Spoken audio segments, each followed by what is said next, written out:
What is going on, everybody? Welcome back to another episode of the Waterboy Podcast. Today it is episode number 42. Jackie Robinson. 43. 43. Oh, shit. So did we not mention our Jackie No, Robinson episode? God damn no, it. Jesus no. Christ. What That's we bad. doing? That's Who's bad. told? I Who's blame told? that on you doing that first intro, me coming in doing You a had to weird take a piss, intro. man. No, You no, had but to take I a blame piss. that. I just blame that Blame on your that whole bladder. thing. I blame Blame your that bladder. that shit. That's bad. But I mean, You episode can blame 43. your Skip the bladder. Jackie Blame episode. We're blame not going to do a COVID. Jackie episode. That shit's in the past. We'll never do a Jackie Well, we Robinson can we episode. can throw it on to episode 420. Just take off the zero. But I know that episode alone is going to be in me. That episode will be so long from now. Maybe sooner than I think if we go to 3 episodes a week. No, I'm kidding. We're not doing that. But okay. Lot on the episode for episode number 43 today. College football is officially back. I know it's week 0. There was only one really exciting game that I'm going to talk about, but like college Hawaii football game, is right? back. We are 2 weeks away from the NFL, and we are only 1 week away from college football being in full swing back. So there's no other way to kick off this pod than diving into some college football. I will be giving my Ohio State Notre Dame preview this week. The all-star matchup everyone's been talking about all offseason comes in week 1, 4:30 p.m. Pacific time, 7:30 Eastern. Heavyweight matchup. Notre Dame and Marcus Freeman come into the shoe. I'll be going over that later in the Ohio State of the Union, but we also got, of course, some NFL news. We're gonna be going over some fantasy football things this episode. Just a little quick thing, some quick little players that we've kept our eyes on. We're not giving the full fantasy football breakdown. I haven't fully dived in to fantasy football mocks and stuff yet, and really Have you really drafted a team getting at all? uh like I've done one 3 or 4 like here or there, just doing mocks, like no like real drafts, for an but like actual league. I no I no no I I haven't have like really sat down and thought about any of that stuff yet, but and then we're gonna end off with the most boring shit of the episode, MLB. But okay, let's get right into the episode with some college football. Okay, college football. There's no other way to start this episode off than Nebraska. Holy shit. Holy shit. There was college football back this weekend. I'm pumped. I'm excited. But Nebraska, oh my God. So preseason, a lot of people were like, Northwestern, this is going to be a down year. Not expecting much out of Northwestern. Nebraska might be on the rise this year. Nebraska might have something uh, going on for the Big Red Cornhuskers. But Jesus Christ. Did you see that I don't know if you've ever seen it on TikTok, but there's like a little kid that's like got like this whole thing is like corn. Like he loves corn. Like it's an audio bite. Yes. Oh, yeah. They That got thing's him going to very viral. And they I didn't got really him notice it, but I didn't either, but now I do. they got It's him to do a everywhere. cameo and like With shout out Nebraska. yeah, for Nebraska. So I blame him on well actually no, I blame Scott Frost for losing that game. But Well, first things first, they said, screw it. Let's play this game in Ireland. I said, it's fuck it. pretty sick though. I'm not Let's gonna play lie. this one in Dublin, It's boys. pretty And sick. and this So is the thing, like, because it's wait, week. wait. Okay. Did you see that halfway through the game, the Wi-Fi went out and they So all sold power free, went out and it was free Guinnesses for everyone. So that's no, it's free free every kind of alcohol. Like someone apparently got like I know, but like free beers for everybody, okay? in Ireland. That's going to be a wild atmosphere that could have played into Nebraska coming back. Hold on to that thought, okay? Hold on to the fact that there was free booze, okay? So this game's in Ireland, Dublin, okay? I'm not really sure how Wait, many Dublin, Ireland. Dublin, Ireland. I'm not sure how many Nebraska and Northwestern fans were in attendance. I think these were just, I guess, Irish people just like, screw it. Let's watch an American football college game, football. college football game. So yeah, let's take that into account. So the fans, let's just say they weren't traditional college football fans, and maybe they were a little more rowdy because they were Irish. So let's keep that in mind. Then third quarter, Scott Frost literally had a fireable coaching decision. His team scores 2 touchdowns in the span of 30 seconds. No bullshit. 30 seconds to go up by 11 like mid to late way through the third quarter. It was like mid. It was mid. It was mid. He chooses to onside kick the ball up 11. Northwestern recovers and they go down and score a touchdown. I shit you not, 1 minute later. So all the momentum is absolutely killed for Nebraska after two quick touchdowns. Absolutely killed. Northwestern's back in the game at that point, only down by 4. Then Nebraska's quarterback goes out, throws a pick. Northwestern goes down and scores. The game's pretty much just done momentum-wise. Good luck getting back into the game. Good luck. And it all starts with the onside kick. And so that's literally a fireable offense out of Scott Frost. But hey, at the end of the day, Scott Frost, just give him time, man. Give him time, okay? It's only like year 6. He'll get it right. It's year 5. He'll get it right year 6. Don't worry about it. Scott Frost, he'll get the ship turned around. He'll get everything on track. Here's my question though. So Scott Frost was the head coach of UCF. I think he had like that undefeated season. I think that was him, something like that. Yeah, an unofficial national championship that year. Yeah.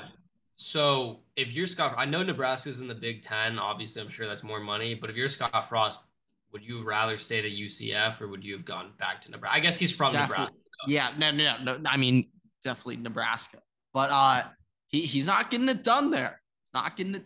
So good shit for Northwestern though. I mean, damn. Ryan Helinski played very well.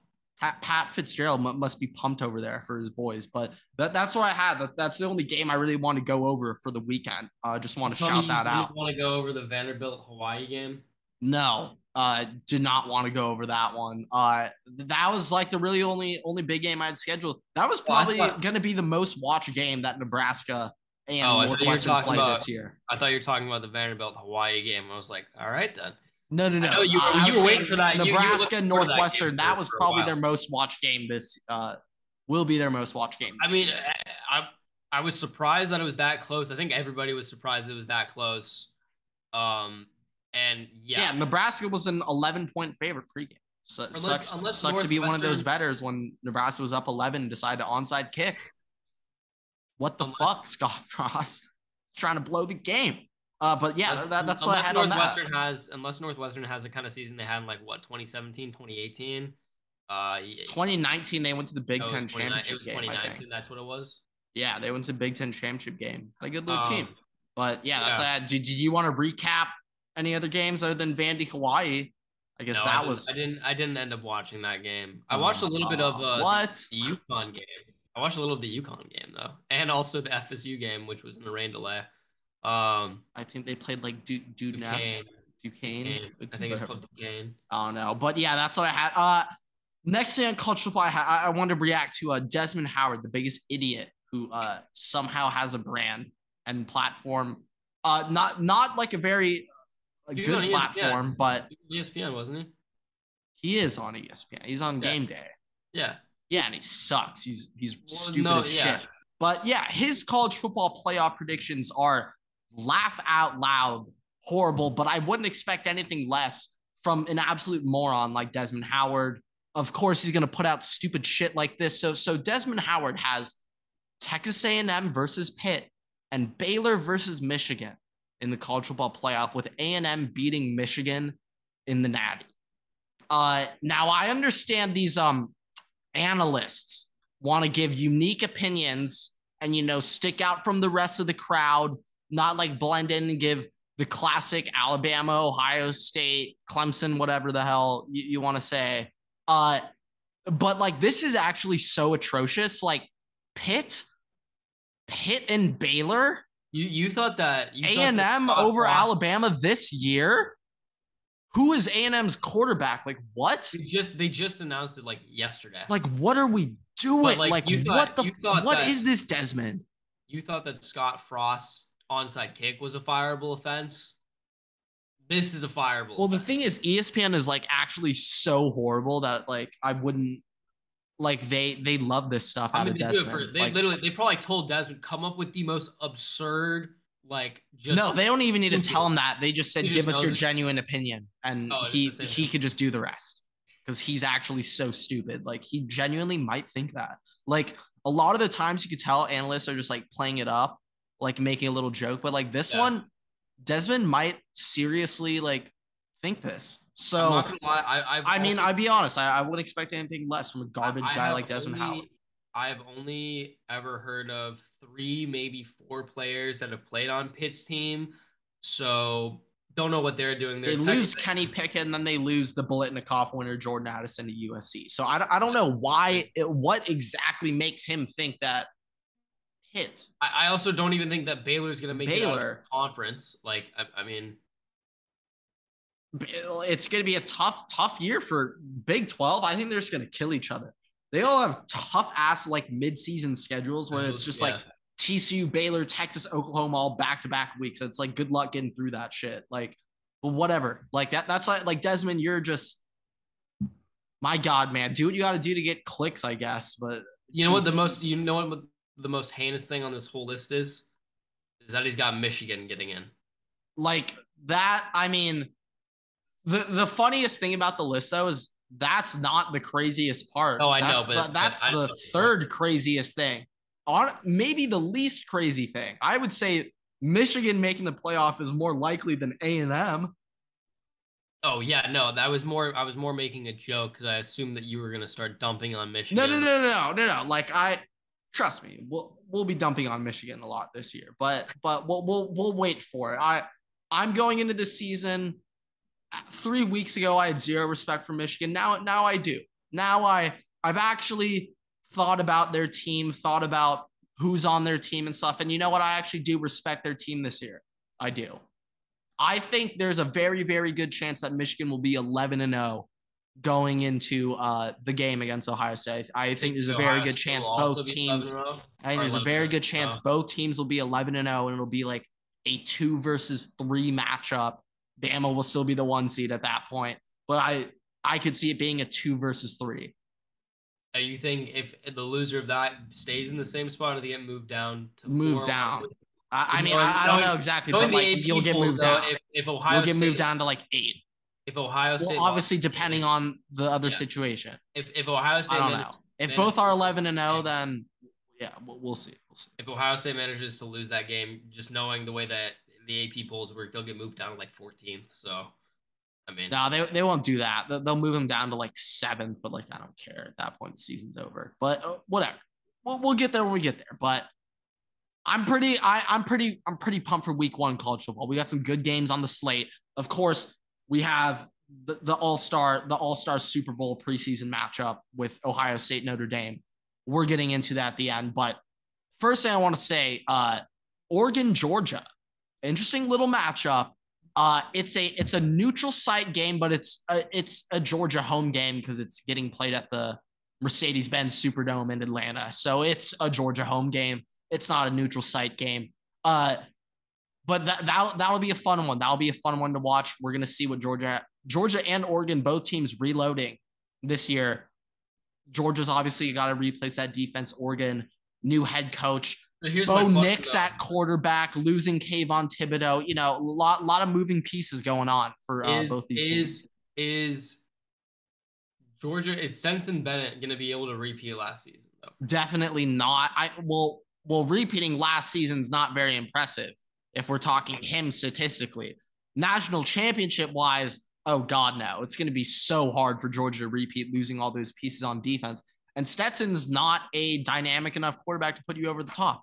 Like, so this is another thing I want to say. Like, to win a college football playoff, I think you need dynamic offense quarterback play other than last year, Georgia, who had like the greatest defense Also, ever. You like need dynamic quarterback play to win that. Don't forget though, Bama was down like what, like their top 3 receivers and a couple players on. They were missing both their leading receivers. So like I mean Georgia still dominated that game. Like even if those guys were healthy, I still think Georgia like had a good chance of winning that game. But regardless, so I'm saying like I'll actually take that point. To have a dominating defense, you kind of need to get lucky along the way too, and other offenses trip up and fail. Like it's not reliable to have your defense be the dominating like quarterback play and offense that is a way better, what's the term, variable for success than dominant defense for college football, at least.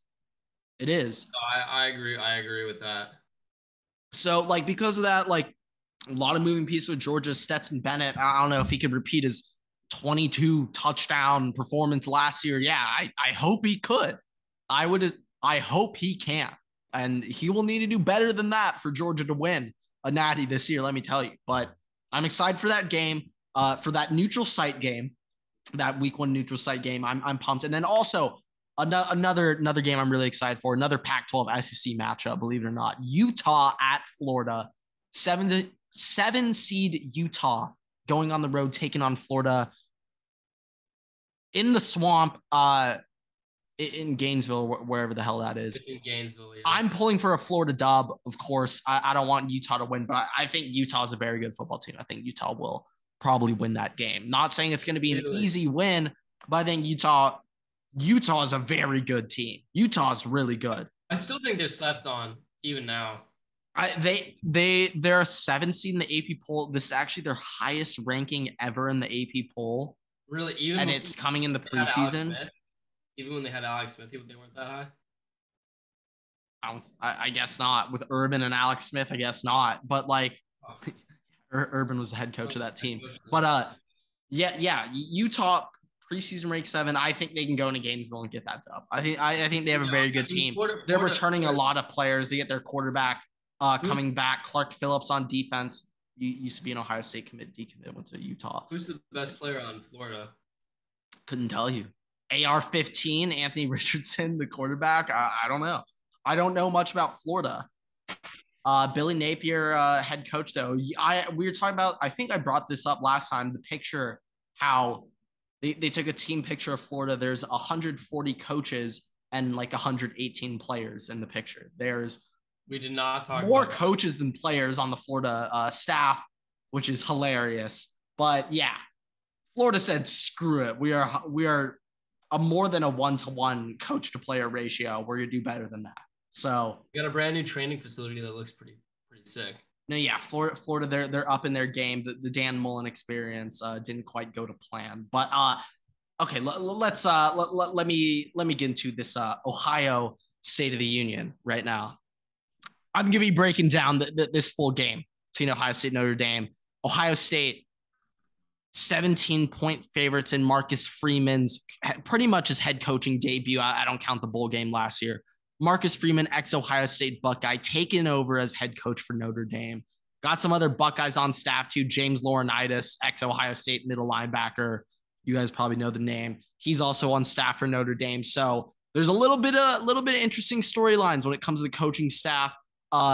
Things like that when it comes to this game, little backdrop. But in terms of the game itself, Ohio State currently, when we're recording this on Sunday, they are 17-point favorites for this game, which I think is just crazy to think. So this year, Ohio State and Alabama preseason are the only teams to be double-digit favorites in every single game this season.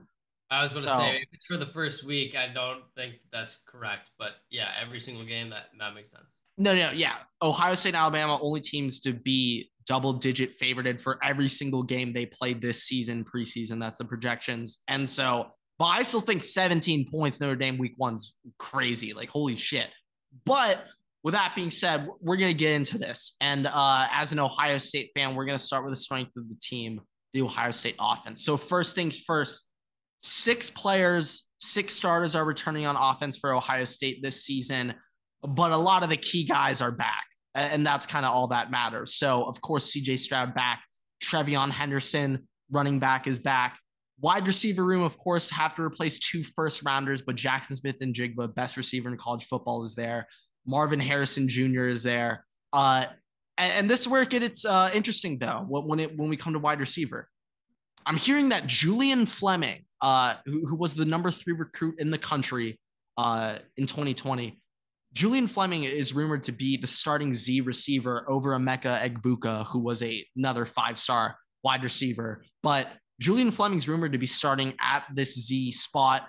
Apparently, a couple weeks ago, Julian Fleming in a practice, he dislocated his shoulder mid-practice, popped it back in, and then went on to score 2 more touchdowns in the scrimmage. So Julian Fleming, we got high hopes for you, brother. Used to be the number 3 player in the class. So I think Ohio State's got that receiver role down.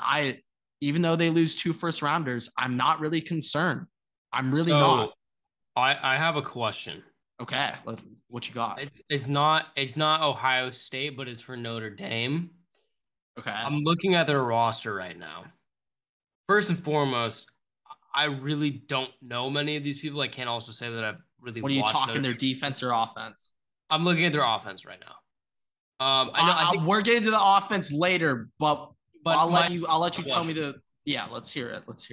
So they have 4 quarterbacks on their roster. Obviously, I don't know who their quarterback was. Their starting quarterback last year was Jack Cohn, the Wisconsin transfer. Yeah, he's gone. Their new starter is going to be a sophomore quarterback, Tyler Buckner, who was a 5-star. But the rumors in camp is that Tyler Buckner's been looking a little shaky, looking a little inaccurate. Yeah, so they have he's a true sophomore. They have Ron Powless, who's a sophomore but freshman. And then like 2 other quarterbacks. But I was just curious, because I didn't know who was going to start, and if it's his first game starting at quarterback, and you're playing against Ohio State in the shoe, I would say that's a pretty big. That's going to be a big factor into this negative 17-point spread, but. Yeah, we're going to get into the Notre Dame offense a little bit later, but okay, Ohio State wide receiver room, I'm not concerned. Tight end room, Ohio State has to replace 5-star, 3rd-round pick tight end Jeremy Ruckert, but Jeremy Ruckert in the tight end room at Ohio State, they don't use them, so I don't really care that he's gone. That's not really like a major lose out on the Ohio State offense. They replace him with Cade Stover and Mitch Rossi filling out that O-line in their tight end packages. So they'll be fine when it comes to their blocking tight ends. They're going to be okay. But the O-line, this is what I really want to focus on. This is where I have one question mark on the O-line this year. I have one question mark, and that's actually my only question mark for the offense this year. And we're going to be getting into why I think Ohio State will definitely repeat as the number 1 offense in the country. But Ohio State this year, I think they have the best tackle duo in the country. Why are you looking confused at me? Like, okay, I know that Ohio State obviously has a very prolific offense, but they had the number 1 offense in the country last year. But I don't think that you can discount Bama this year. Ohio State had the number 1 offense in the country last year.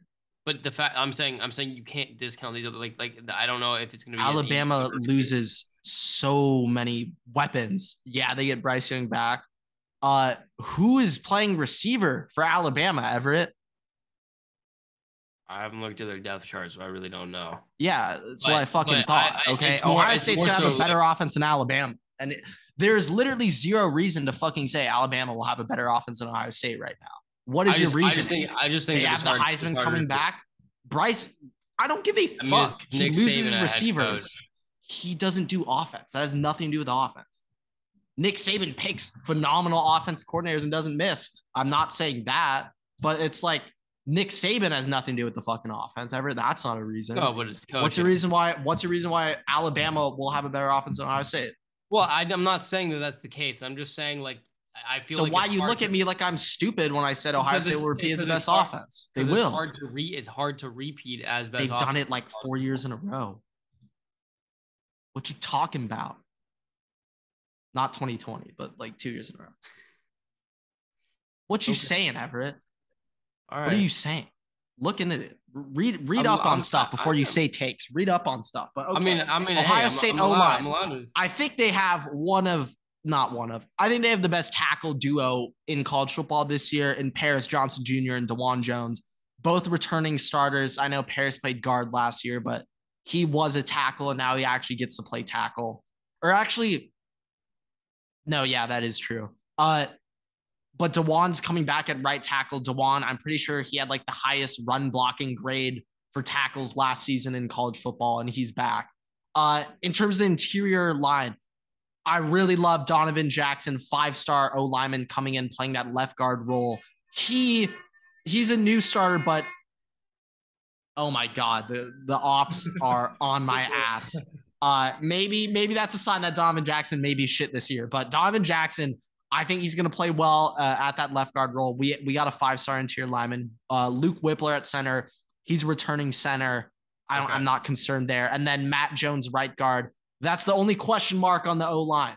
Only question mark on the offense I have. And if that's the only question mark I have, I'm pretty confident Ohio State will have the best offense again next year. If that's the only question mark I have. When you look at their running back room, their quarterback, their receivers, their line, in my opinion, will be better than they were last season with Justin Fry coming in. Hopefully, Ohio State will actually be firing out and actually pushing guys up front this season. So that's what I like about Ohio State's offense. That's my preview. I think Ohio State will average literally like 47 points a game last year. Last year, they averaged 45.6, and they couldn't run the ball. So if they can run the ball this year, I would have to assume it'd be more than 45.6, Everett. Sue me for that assumption. But okay, Notre Dame's defense. The strength of Notre Dame's team is their defense 100%. We just went over it with their quarterback. They have a sophomore quarterback. There's going to be questions mark there, and he hasn't looked great in camp. And this is from Notre Dame reporters who have been saying that. I've been the Notre Dame defense. I've been looking at Tyler Is it Buchner? Is it Buchner?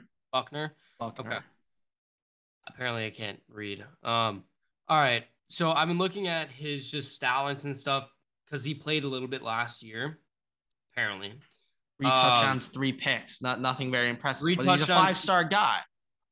Yeah, so 3 touchdowns. So he has a potential, but I mean, I don't know. He's got 298 total yards for his career, 72.8 for a quarterback rating. The bigger thing is they like to use him, or at least initially, from what it looks like, they like to use him rushing on the couple plays that he got in. Yeah, he's a runner. He's a track star. Yeah. 3 rushing attempts. 3 touchdowns. Bad. I'll never do that again. Okay, no, but no, yeah, he's more of a running threat, I guess. I mean, I'm not saying I watched this guy's tape or anything. I'm gonna say though that considering it's his first true-fledged start and it's against Ohio State in the shoe, I would expect to see a lot of run-like plays. And with that said, also, I'd love to see that kid start running. I'd love to see it. I'd love to watch that. But Everett, I'll be honest, Everett, right now we're kind of jumping over the place. I'm going to get into this Notre Dame offense later and do this breakdown. Let me do this Notre Dame defense. Let me do this Notre Dame defense, okay? Notre Dame defense, okay? Initially, I was like, I'm not that worried about Notre Dame's defense. They lose Kyle Hamilton. I'm not really concerned. But I was actually looking at their team, and this is the one concern I have for this game, this Notre Dame defense. I think Notre Dame's defense, when I was looking through their thing, they have a bunch of upperclassmen, old senior, graduate seniors, juniors. They've got a bunch of older guys starting on defense for them. So obviously they lose Kyle Hamilton. That's obviously a big miss. And they also lose a senior defensive end. But that D end only had 3.5 sacks last year. And also that had him 3rd on the team in sacks with 3.5. I'm not trying to talk shit though. Ohio State's leading sack getter last year had like 5. So I'm not going to talk shit, but like, yeah, they don't really lose. Like, yes, they lose out on Kyle Hamilton, but that's kind of it. Like that's kind of all they lose. And they also lose out on they miss out on their nose guard and then their middle linebackers leaving. But their middle linebacker last year wasn't their leading tackler, and he's back. We'll get into that in a sec. But Notre Dame, they return their sack leader last year in Isaiah Foskey, who played their Viper DN role, whatever the fuck that means. I have no idea what that is. But he's their Viper DN who had 11 sacks last year, led their team. And then, I'm impressed with how old these guys are. My biggest concern with this team is how old and this veteran group of guys. They're really only losing Kyle Hamilton, that middle linebacker, the DN and the nose. They're replacing them all with older upperclassmen guys. I'm not looking into it too deep, but on paper, that seems pretty inspiring for Notre Dame. So this is the thing. If Ohio State can establish the run on Notre Dame, if Matt Jones, Donovan Jackson, and Luke Whippler can get a push up in the middle, and I know the tackles will do good, but it really comes down to those three interior linemen. If they can get pushes up the middle, open up these holes for Trevion and Mayan, Ohio State might steamroll this game very easily. If they can't get that running game going, I still think Ohio State has the potential to win this game by double digits, to put up 35 points, but I'm not sure it'd be as convincing. I'm not sure it'd be as convincing as we think. So this is the thing.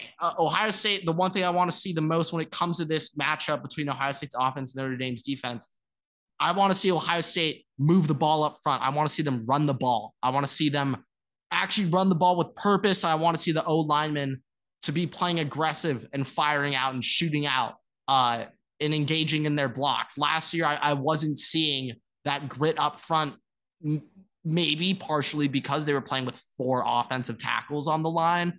Maybe it had to do with Coach Stud being a little more lackadaisical, but this time they got a younger coach, more in your face, and that's what I'm focused on for this Ohio State offense. This O-line, they have a big test week 1 against this Notre Dame front 7, and if they can set the tone, dictate the pace. Ohio State struggled last year. They couldn't run against Oregon. They couldn't run against Michigan.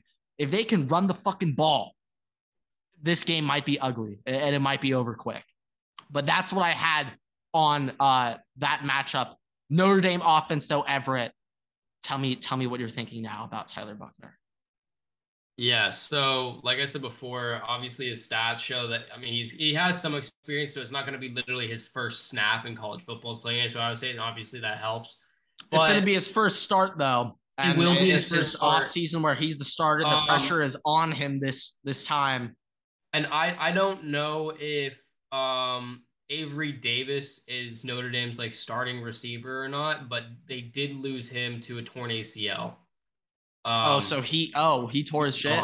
I think so. He's out. So they lose Kevin Austin, who was their leading receiver last year. And if that guy's also out, he was their next best receiver. I'm pretty sure, at least number 2. I don't know if it's a torn ACL, but they said that he's out for this game. He's out for this game at a minimum. Yeah. So okay, he's out for the game. Another thing, Notre Dame's starting center is out for this game as well. So they lose that, or maybe not center, but one of their best linemen is out. I don't think it's the center, but regardless, they have a brand new center this year from last year. So regardless of that guy's hurt or not, they have a new center, and then they also lose out another veteran lineman. Obviously, they're bringing in the sophomore quarterback, and then they also lose their running back, Kyron Williams. He's gone, so they're replacing their running back, and their new running back. Just looking at his numbers last year, didn't look very inspiring. Averaged 4 yards a carry, with like 200 yards. So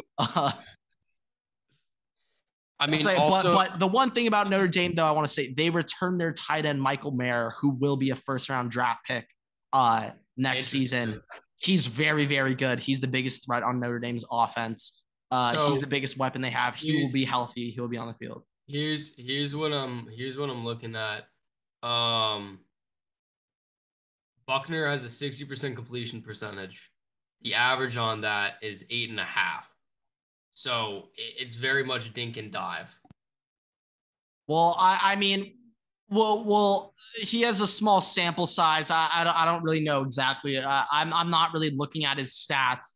I don't really care what he really did last year. Those weren't like starts. I know, but also I just think though this kid has to come into the shoe in his first start, and he hasn't been looking great in camp. Yeah, but I'm more so saying, and his receiver is now hurt.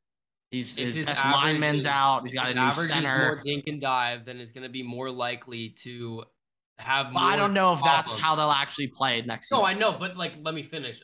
What I'm saying is, if his experience is dink and dive, if they open up the playbook to do more deep passing, more medium passing, that'll be the first time on the collegiate level where he does that against another team. I also don't even know who they'd be throwing to.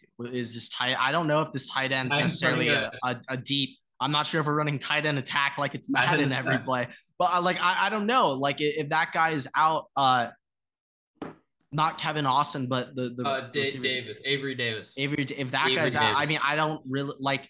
I know they have Lorenzo Styles, Sonny Styles on Ohio State, 5-star safety. His older brother, he's I'm pretty sure their slot receiver. So they have him back. He's a true sophomore now. But like it could be questionable for Notre Dame. But yeah, this other thing that I'm looking at, all right. Obviously, this doesn't really have much correlation considering that this is all based off of a very small kind of sample size because he hasn't started an actual game. But based off of last year's splits, okay, when he played in an away game, he did worse.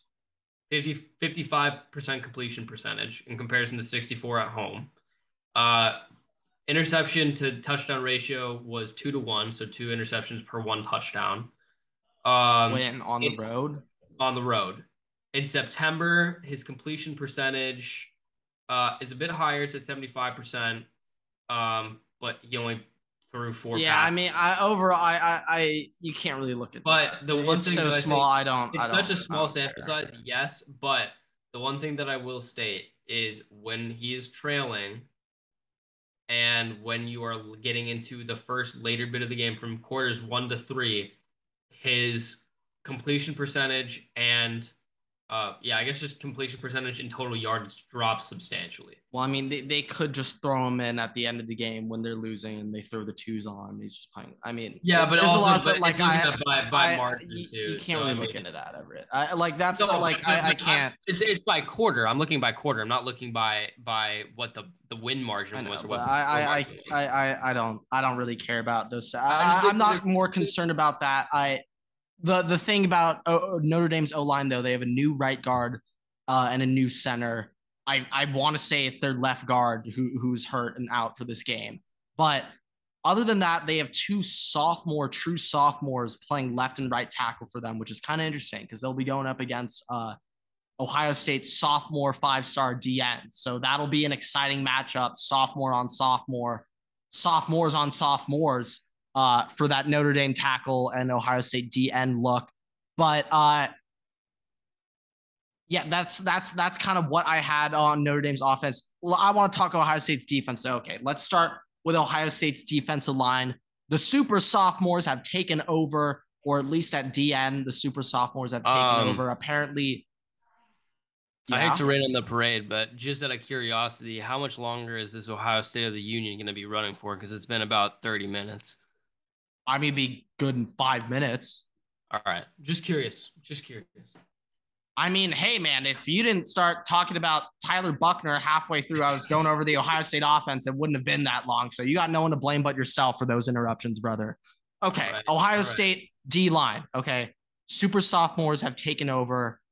Apparently, JTT and Jack Sawyer are projected to start at end over Zach Harrison, Tyler Friday, JPP, or Javante John Baptiste, JJB. Kind of interesting. I expected that to happen eventually. I didn't think it was going to happen week 1, but they are. But at D tackle, though, Teron Vincent is projected to start at 3 and Cage at nose. But I expect those guys to be rotating a lot with guys like Mike Hall, Ty Hamilton, Tyleik Williams, yada, yada, yada. Linebacker, Ohio State's looking at Steel Chambers and Tommy Eichenberg, which is kind of what I expected all offseason. That's the biggest question marks on the defense, though. We'll see if they can be firing this year. But at corner in the secondary in general, Ohio State, they struggled last year in the secondary, but I expect them to be very good this year. They got Denzel Burke and Cam Brown back at corner, and at safety, Ronnie Hickman, Josh Proctor, and Tanner McAllister rounding it out. So I think Ohio State, they have the potential to be a top 25 defense in the country. I think they could do it. I think on paper they could do it. And I think Jim Knowles with his new system, they'll be able to do it, or at least be in a position to do it. I think Jim Knowles has the personnel. I think if we can get this defense to actually start dictating some games, that can start making a difference. And so last thing I wanted to say overall, I'm excited to have a D coordinator who's actually looking to do something on defense and not just sit there and sit back. So Knowles with his 3 safety system, he's got guys who are a little more athletic, can be in position to make some plays instead of Kerry Coombs's 4-4 defense against Alabama with a linebacker guarding Devontae Smith. Holy shit. Jesus Christ. That Are you looks trying to really smart. lose? Are you trying to lose? But at the end of the day, Ohio State, Marcus Freeman, new sophomore quarterback coming to the shoe in their first start. Before I started this, I thought it was going to be Ohio State winning this game 35-20. I have now talked myself into a 42-17 Ohio State win. This could be nasty. This is going to be nasty. I think this is going to be nasty. That's my Ohio State preview for this Notre Dame game. I think they actually might shit on them. If they can get this run game going, that's where I think they will. I think they will get it going. If not, though, 35-20. I think Ohio State wins by 2 scores no matter what. You think they cover the spread line? If they run the ball, yes. If they don't, then no. Interesting. Okay. That's my biggest question mark for Ohio State's offense for the game overall. I'm just very curious to see how Ohio State's defense creates havoc and chaos and confusion for this guy, Tyler Buchner, making his first start in college on the road at Ohio State week 1. Yeah, that's what I'm looking at. But that is my Ohio State of the Union, boys. NFL, Everett, kick us off. Do you have a school session, or are we delaying that to next week before the week starts? I'll have a school. I'll have a micro school. A micro session. School session, yeah, school session, micro session. All right, so we all know who Max Kellerman is. I mean, you know who Max Kellerman is, right? If you don't, yeah, the GOAT. If you don't, he just really likes Andre Iguodala. All right. So he came out with this list this past week. This was his rankings of the NFC North offenses. Okay, 1 was Green Bay Packers, 2 was Detroit Lions, 3 was Minnesota Vikings, and 4 was the Chicago Bears. As Stephen A. Smith would put it, he's on crack. So, I don't know who's thinking that. You got something to say? That was one of the worst Stephen A. Smith to do that again. I'm not trying to literally impersonate Stephen A. Smith. I'm just making the statement. Say he's on crack again. That was the funniest shit. But I want a quick clip, a 1 second of you say he's on crack. Oh, Jesus Christ, Everett. All right, go on. Where would you rank those offenses, Everett? Who in their right mind is saying that the Packers have the best offense in the NFC North this year? On top of that, I understand that the Lions have a very good offense, or at least look like they're going to have a good offense, but by no means are they the number 2 offense. Obviously, the Bears stink, so they're going to be in last place no matter what. Yeah, I mean, Max couldn't weasel his way to somehow justify the Bears over the Packers. No, at least that's the case. But I'm putting Bears solidified at 4. Who cares? It's the Bears. But I honestly think Vikings 1, Lions 2, Packers 3, Bears 4. Maybe on paper, I think at the end of the year it'll probably finish Vikings, Packers, Lions, Bears. Yeah, but I think just for right now, off starters, off the rip, I would say that on paper, the Lions have the chance to be a very good offense. The difference is, though, having an Aaron Rodgers is definitely better than having no, right, but so I'm just saying that is a big nod to the Packers. I'm just saying the fact that the Packers they have an Aaron Rodgers, but who else do they have? Robert Tonyan, Aaron Jones. Okay, all right, I understand. You know what, that you can make that argument, but then we're looking at these other teams, right? The Vikings, Kirk Cousins. All right, it's Kirk Cousins, but it's still Kirk Cousins. But he swears dog shit. But he swears no, the O-line's actually been a bit better so far this preseason. I thought their interior line is just fucking dog ass. They drafted a bunch of no names, and I thought David Bakhtiari is hurt. So, are you talking about the Packers? Yeah. Oh yeah, no, their O-line is some trash. There's some boo-boo cheeks. No, yeah, no. I thought you were talking about the Vikings O-line, which has been no. I was saying though that despite the Packers having that trash O-line, I still trust them more than the Lions. No, yeah, but what I will say is, look, we're looking at this rating right now, right? The rating as per Max Kellerman is Packers, Lions, Vikings, Bears. The Vikings have Justin Jefferson, Adam Thielen, KJ Osborne, Irv Smith Jr., Dalvin Cook, Alexander Madison, and we'll put in Kirk Cousins. But if he swears, that's an elite category, right? So I would say One could debate that. I would say that alone, like, I mean, you have multiple players that are top in their positions. So overall, where do you think the Vikings will finish? Top 5 offense in the NFL this year. You think they'll be a top 5 offense in the NFL? Top 5 offense in the NFL this year. Do you know where the Vikings ranked last season in offense? It was like 16th. Why do you think they'll go from? Maybe they were like 12. I think they were like 12. They were like 12. They were somewhere like. They were somewhere. They were like. Why do you think they will make a significant jump this year? I'm very curious. Well, one, I think that the usage and the plays that will be used for Justin Jefferson specifically, and that dynamic of the offense will be a lot better. My thing though is like Justin Jefferson put up 1,600 yards last year. If he puts up 2,000. I mean, I'm not saying is that enough to put them from like 14th to 5th? But this is the difference. Because I mean, he still put up 1,600 last. This is the difference, okay? I just think like the offense last year. I guess the O-line is the one thing that needs an improvement. The offense last year was really I mean, it was okay, and I would say it was okay because Kirk Cousins was constantly getting pressured, so it would be hard for him to get the ball off. He'd get hit or he'd fumble, whatever, because he doesn't have good hands for ball security. Dalvin Cook last year was okay by Dalvin Cook standards. This year he should be better. And last year, since it was a run-first offense. Why do you think he'll be better? Because I think this year he's not going to have the volume that he would have had before, which would cause him to have those injury concerns. And also with a better offensive line, it's the same deal. With a better O-line, you're going to be able to run better. What moves did they make on O-line? They signed 3 or 4 veteran guards, and then they also drafted Ed Ingram, who's a right guard from LSU, who's a behemoth, who's supposed to start. So the bigger thing is Garrett Bradbury, who's the Vikings center, kind of sucks, and he's very undersized. So that's kind of a problem. But overall, I think that if you're going from a run-first offense to a pass-first offense, that allows you actually to run the ball better because it's less expected. It allows you to get the play action to work better on top of that.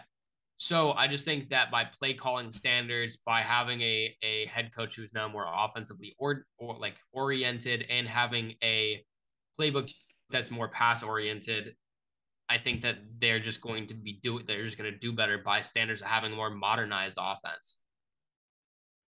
Hopefully they can make some big improvements. I mean, Kevin O'Connell has quite the task at hand here. I think, though, to expect top 5 offense, I think you're kind of setting yourself up for some sadness if that doesn't happen. I think we're getting a little ahead of ourselves. Say they'll be top 5 next season. Well, look, I'm not saying that they're going to be top 5. I'm saying they have the chance to be a top 5 offense next year.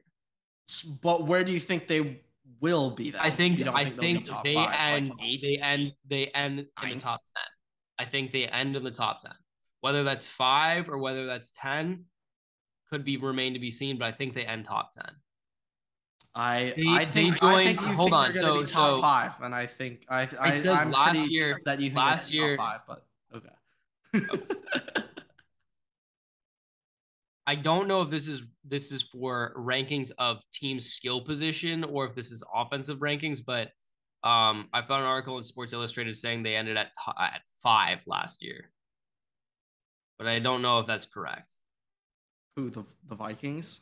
Yeah, I don't know if that's correct because I think we went over this before. The Vikings were. Let's see.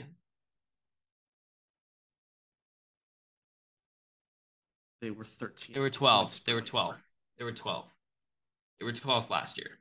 They were 13th in points per game, 12th in yards. Yeah, but overall by yardage and all that stuff, they were 12. So my Chargers were 5th. Yeah, and they'll be better than you. So, but that's really all I had. I Hold the think fuck up, baby. I also think that the Lions offense will be a bit better this year. I think Jared Goff, I mean, he sucks balls, but I think that having better I receivers and like we good went over offense, this like on paper, they got a nice little offense. they They got a got a nice nice little offense little. going. Amon-Ra St. Brown is going to be nice. I think Amon Ra's real. I think if JMO comes back healthy, he's real. They got like Chark and shit. They got TJ Hawk. They got Swift. They got Jamal Williams, who I kind of thought was always like a fun little humor guy, but in Hard Knocks, they just been showing him just being fucking ruthless out there. So like Jamal Williams, respect gone up for you, my brother. Yeah. But okay. What other NFL things you got? I got some quick news on Tyron Smith knee out. So Tyron Smith needs knee surgery, and apparently, if he could even return this year, earliest it will be is in December. So I saw a quick little post reading some stats on the Cowboys and Dak's pressure rate, sack rate with and without Tyron Smith. So here's some interesting numbers. Dak's pressure rate on passes without Tyron Smith. These are all without Tyron Smith. Dak's pressure rate on passes goes up from 29.7% to 34.2. His sack rate goes up from 5.2 to 7.1. His red zone sack rate, this is the biggest jump. His red zone sack rate goes up from 5.9 to 9.8%. And then his third down sack rate goes up from 7.5 to 9.2%. So why do I feel like Tyron Smith was hurt the year that Dak tore his ACL? I feel like he's been hurt like the last 5 years. But why do I feel like he was specifically hurt going into that game that Dak tore his ACL? No. I'm pretty sure. Like a lot of the times when guys like tear their ACL, the left tackle's out. Like when Alex Smith tore his shit, Trent Williams was out. Yeah, Trent Williams is out. Like no. There's when your left tackle's out, you get banged up. So I mean, Dak can't be happy about the Cowboys not looking great. I think the Eagles have a good shot of winning that again this year. You're telling me that the Washington Commanders, led by Carson Wentz, aren't making a valid push? Now, okay, wait, hold on. Here's my question. So, if Eagles, so the Pittsburgh Steelers have a quarterback controversy right now between Mitchell Trubisky and Kenny Pickett, right? People are arguing Kenny Pickett could start. He did really well in the preseason. If Kenny Pickett starts and let's say Mitch Trubisky is traded to the Giants, because no, that was his other destination, like Brian Dabble or Dable, whatever his name is. I'm just curious to see where you're going with Mitch to the Giants. What is your follow-up question? Mitch has played well, and he's better than Danny Dimes. So if Mitch is on that Giants team. I love how we're Mitch stands on this podcast. Me and you think Mitch are so good. If Mitch goes to the Giants, would you give the Giants a chance to win that division? No. Because that team is so bad. Big Blue. Oh, no. But, I think out of all those teams, I think Big Blue is my pick to finish last in the NFC Beast. Well, yeah. Now I'm saying if Mitch was on that team, does that change our mind? I don't know. I really don't know. I would say it definitely gives him a better chance. I mean, I think that's yeah, but I'm not sure if Mitch is enough to carry them out of the gutter like that. Dude, he did carry Matt Nagy to a playoff, though. People need to talk about that more. The fact that Mitch Trubisky made 2 playoffs with Matt Nagy, holy shit! I don't care if his defense carried it. That's fucking impressive. Okay, that is impressive. All right. I would say that if Mitch is on that team, I would give them a better chance than at least Washington to win the division. Washington is just so dysfunctional. Chase Young is out. Isn't he still out? I don't know, but I'm not sure about that. Carson Wentz is your quarterback? I'm just Mitch? I mean it's Mitch. The alternative isn't great either. The Commanders roster is better than the Giants. Yeah. Just but yes. Is Carson Wentz better than Mitch? Probably. You think? Probably. You think? But neither is great. We're talking the 29th and 30th best quarterbacks in the NFL right now. Tell me that you don't want Mitch Trubisky over. Literally, I'd flip a coin every fucking week to see who starts if I was the coach. I wonder how many people. This is a good segue. I wonder how Oh, many fuck people. no. I wonder how many people have Mitch Trubisky as their quarterback in fantasy. Not many. Not But many. I'm curious what that like that. Even in a super flex 12 team league, he's not even a guaranteed start. He's probably rostered, but not a guaranteed That start. started. Yeah. You know, like Yeah. in a super flex 12 team, he'll definitely be rostered. All right. Let's get into fantasy football a little bit while we're on topic. Okay, so fantasy. Okay, this is my big take this year on fantasy football.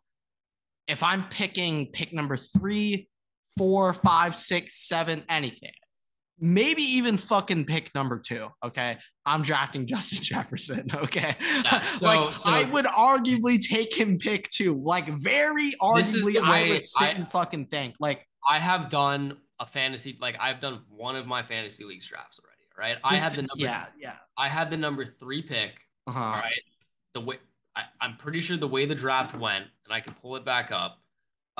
It was Jonathan Taylor 1, CMC 2. I think CMC went 2. And then I had the third pick. I took Justin Jefferson over Cooper Kupp or Devontae Adams. I would take Cup and Justin Jefferson over Devontae for sure. But also, I just like as a general statement, um, I yeah, I took Justin Jefferson over Cooper Kupp. All right, this is what I would do. First round, this is what I would pick if I had any spots. Like this is just like my top 12. Okay, I go Jonathan Taylor 1. I guess Justin Jefferson, Christian McCaffrey. I I would think I'd say take Justin Justin Jefferson too. Jefferson I'm taking just Justin because Jefferson. McCaffrey's gonna I'm get not gonna hurt. lie. If I if can't. I the cannot only fucking the only trust time that shit. I'm not gonna lie, in my opinion, I Christian would take McCaffrey. McCaffrey at like 5 if he was No, there, but I'm that not might even. be it. I'm not taking him at 5. The earliest I'm taking Christian McCaffrey is at the very end of the first round. I've taken him 2 years back to back. He's been injured. It's the same thing. I mean, I'm gonna bite my words again this year because I said the same thing about Yeah, Cooper this Kupp year he's last gonna year. drop He's fucking just 8,000 yards and like 76 it's touchdowns. just that like that's my luck. But I honestly, if it was up to me, if I was picking every pick of the draft, like that first round, Christian McCaffrey would probably fall into the second round this year. And that's my opinion. I think the injury concerns are too high, and I think that with Baker I Mayfield, just think like this year I like the receivers more than the running backs at the top. Like, my and it's weird to think because so it's I think the receivers are way more deep, but also at the yeah, top they're more trustworthy. So I'm taking that into account. Like I I think this year I will be running 3 receivers, receiver at flex spot yeah. So in my standard leagues. Like, you and I saw will my accept taking a shitty RB2 and yeah. So I mean, maybe a guy like you saw that my draft and the way that I went. Like my first 2 round picks were Justin Jefferson and CeeDee Lamb. I took James Conner in the third round. That's my RB1. My RB2 is Kareem oh, Hunt, and then it's James Cook. Like, I mean, I don't have an RB2.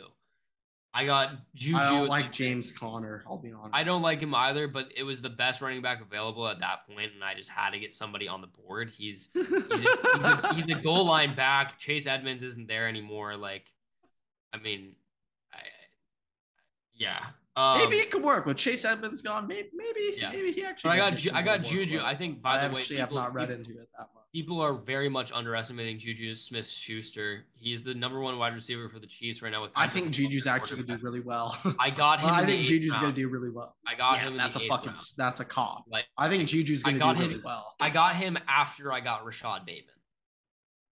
I'm not very high on Rashad I Bateman know I'm very because everyone is like, what high round on do you get Rashad Rashad Bateman. Bateman? Uh, let's see what pick. So I think this is a 10-man league. I got Rashad Bateman at pick 58th. So about to in the fifth in the like the fifth round. I got him in the fifth round. Fifth, Yeah, sixth round. I wouldn't take it there. I think like Bateman, that was your pick preseason, but I'm not very high on the Ravens wide receiver 1 in general. Really not. Just personally, I'm not. Uh I just think that like the depth at wide receiver is crazy this year. Yeah, But so I like if I pick 3, 4, 5, I would take like Justin Jefferson, Cup, and like Jamar. So here's the big question, though, and this Jamar is what Chase, if I was everybody's at been like waiting to 6, hear. I would take Jamar. Yeah. Here's the big question, though, and this is what everybody's been waiting to hear. Who is going to be your fifth round pick this year? So the curse of my 5th round picks, dating back a number of years 4 ago, years. it all started 4 years. off with 5 years. Jarek McKinnon, my 5th round pick. It was 2018 because it was the first year he was on San Francisco. Yes. So Jarek McKinnon, who's my 5th round pick, tears ACL, like no bullshit, 45 minutes after the draft. And the draft was like 2 weeks, 3 weeks before the season. And after that day, I promised myself never again. We will never draft like weeks in advance. We're doing it like 2-3 days before, never again. So fast forward like a year or two. It's like 2 days before the draft starts. I draft Gus Edwards round 5 after JK last year, after JK Dobbins tears his ACL. That was my pick too, by the way. I told you to draft him after I draft Gus Edwards. Yeah. After or the next day I wake up, I find out Gus Edwards tears ACL. Some kid, some guy in my fantasy room goes, haha, Grant, I told you that was a stupid pick. I knew Gus Edwards was going to get hurt. And I was like, are you telling me you knew he was going to tear his ACL last night? Because he tore it the day after you picked it. And he's like, oh, I knew he was going to get hurt. And he's like, that's why I picked up Justice Hill. Like Tyson Mitchell or some shit. I forget the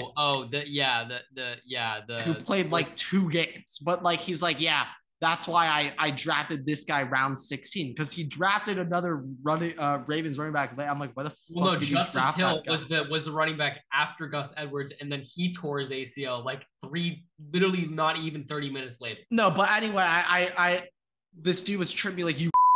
I told you Gus Edwards was going to tear his ACL, and I'm like, how the fuck would you predict that Gus Edwards would tear his ACL? Anyway, he tears his ACL. That's my 5th-round picks. And then the year before that, I think I just picked like Dak in the 5th round and he like broke his fucking ankle or whatever. Oh my god. You had George Kittle one year. That was the year he tore his ACL or whatever. No, not Kittle. Last year I picked Darren Waller round 3 and then he just sucked. No, even though I mean, in theory, it wasn't the worst idea. Tight ends like early round 3 is not the worst idea, but you were not so high on Darren Waller. Last year. I was so high on Darren Waller, and then he just fucking sucked. Like that was low key what killed my team last year. No, but if I just took like a 3 years ago, whatever. 3 years ago was when you drafted. So last year you had Gus Edwards. I think the year before that you had Dak. The year before that, you had. It was like 2 years was Dak. George Kittle. When George Kittle was out. I don't think I ever had a Kittle. I'll be honest. You did have Kittle. I remember you having Kittle. I'm pretty sure I never had that shit. I thought it was some tight end in Torres shit. So. It could be, but yeah, I don't know who I'm picking this year, round 5. I think the safest bet is to take a receiver. I think that's the safest bet for not tearing your ACL. I think receiver would be the smartest move. Like this year, if I went, can you pick a defense round? If 5? I went like receiver, running back, receiver, I'd be hyped. You might have to, dude. If you pick a kicker round 5 and they manage to tear their ACL or something like their meniscus, the word like I don't even know what I would say. But, okay, let's get into MLB. You give me You give me some things you're thinking. You tell me what you're thinking. I got one thing on the MLB, so. Okay, so I have a little story. I'm also, speaking of story time, I'm very impressed you haven't had to go pee yet. So shout out to your bladder today for holding itself. But so a couple days ago, what would 3 days ago be? Would that be Wednesday? I think that's Wednesday. Or no, is that Thursday? Thursday. So 103 years ago on last Thursday, Ray Caldwell, who was a pitcher for, I think, the Indians, the Cleveland Indians, the Guardians now, 103 years ago, he got struck by lightning and managed to finish the game and throw a complete game, all 9 innings. I think that has to be like the biggest bald, like biggest dick energy of any player to play ever in any sport. Getting struck by lightning and finishing a game and winning. To do that, that's definitely a different level of like hardness that I don't. Oh, sorry. Let me clarify. He finished the game after being revived. He got struck by lightning. He was revived. Needed to get resuscitated, and then finish the game. You don't see that nowadays. Someone got hit by lightning right now, and they got revived. They're going on the IL list for the foreseeable future. Yeah, that's dude. People were built different back in the early 1900s. People were built different back in the early 1900s. Yeah. People were getting struck by lightning and shit, going out tossing. You know who BJ Novak is? I mean, right? You know who BJ Novak is? From the Ryan Office? Ryan from The Office, right? I like how I know him. Dominic DeCacco from Inglourious Basterds. This dude looks, I'm not even lying, exactly like him. I sent it to you on Twitter. Like, look at his picture right now and tell me that it does not look like BJ Novak, Ryan from The Office. Dominic DeCoco or whatever his name was. I'm not seeing it, but I'm going to take your word for that. Okay, let's talk some Dodgers real quick. Okay, Julio Urias. Dodgers won this morning, 8-1. It's 1:30 p.m. on a Sunday when we're recording this, and the Dodgers have already won. Julio Urias in the month of August so far, 30 innings, 3 earned runs, 5 starts. He has a .9 ERA for the month of August. And so far this season, that puts him to a 2.36 ERA on the year. Lowest of his career, and he has a .958 whip. So Julio, Walker out for the year. No problem. No problem. We got our ace. I mean, shit. We'll see what Julio does. Julio does ball up in the playoffs, though. So to Mookie Betts for absolutely backpacking the Dodgers the last 2 nights, by the way. Yeah, Mookie, I think he's hit 3 home runs past 3 days or something. Yeah, he had a day. He was 4 for 4, two moon shots, and then I think a double moon shots. Yeah, he's got 31 home runs, 31 moon shots this year, and Mookie Man's getting it done. Yeah, someone's got to hit. Someone's got to hit at the top of the lineup. But you had some more Dodger. You had some more Dodger fun facts, Everett. I mean, not really. All I have was from a couple days ago that the National League. Sworn you had some Dodger fun facts. They have three of the Dodgers pitchers lead the NL in ERAs as of right now, as of 4 days ago. And, I don't know, and that's without Walker Buehler, which is. But I don't amazing. Know. Tony Gonsolin got blown up a couple of days ago, and I know Tyler Anderson did too. So I don't know if they're still on that list. But Alcantara also got blown up. So, yeah, I at least as of 4 days ago, having 3 pitchers inside that top 5, I would say is very impressive. Tony Gonsolin at 2.10 at that point. I don't know what his ERA is right now, but making a push. He's making a last effort push for Cy Young. Yep. Yeah, he kind of is. He kind of is making that push. Cy Young though. Sandy Alcantara kind of shit on the Dodgers on Saturday when after getting blown up by the Dodgers game. So after getting blown up by the Dodgers, yeah. So he redeemed his ERA. He redeemed himself. I think Sandy's still gonna probably win Cy Young, but I don't really care though. I actually prefer my guys not winning awards. I want them to have. Want them to have that chip on their shoulder. Yeah, I want them to have that extra edge. Like, hey, they disrespected me. I got to go in there and show them what I'm about. So I like my guys having that extra edge to them, but yeah. Yeah. That's about all. That's about all I got. Yeah, that's all I got in the MLB. But that might do it. That might do it. That might do it, Everett. What do you got? What else you got? Any announcements, last second things you got to tell the viewers before we let them go on their peaceful Tuesday? Next Saturday, 6 p.m. Central Time, Tulane is playing UMass on ESPN Plus. Check it out. Got a plug. Shout out to ESPN Plus. Yeah, well, I mean, I would assume a game against UMass wouldn't be on base ESPN. So, can check out your boy. I'll be on the field. We'll be winning the game. Be a fun one. So just check it out, 6 p.m. Central Time on ESPN Plus. With that said, thank you guys so much for watching, listening. Rate 5 stars. Go check out our TikTok. Y'all have been doing a pretty crap job on our TikTok page the last couple of days. So let's get those numbers up. Yeah, let's pump But that shit up, boys. Come on. but yeah, thank you guys so much for watching, listening, and Waterboys out.